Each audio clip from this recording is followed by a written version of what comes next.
Layla stepped onto the soft grass and beamed up at the sun.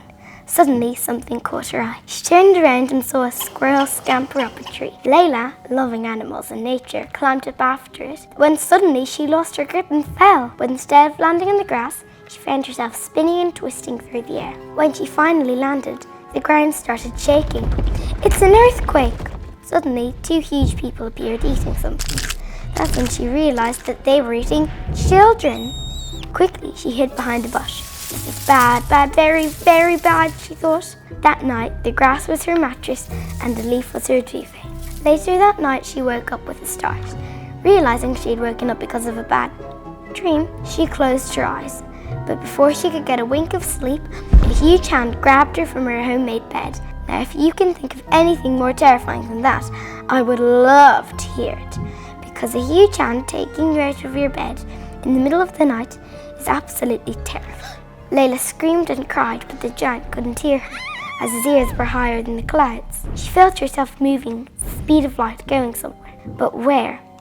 Suddenly the giant started laughing. It sounded as though the sky was falling down. She shuddered at the thought of what he would do to her when they stopped. "Perhaps he will boil me and eat me for dinner," thought Layla. Then Layla decided to take charge of the situation and use her brain. "Okay, so giant has snatched me up from my bed in the middle of the night.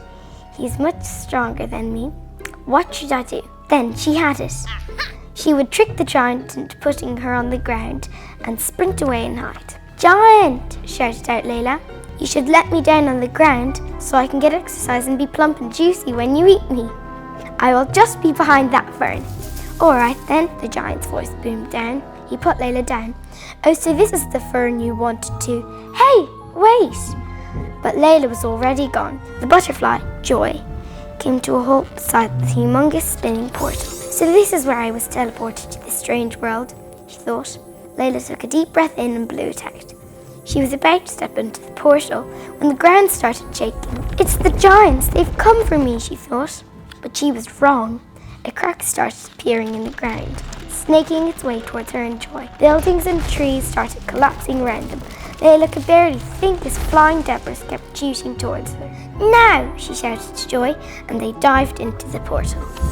Layla was scared from being in a near-death experience, but she felt safe because she was returning to her home. In her mind, her garden would be, as always, green, beautiful and safe. But things aren't always as they seem.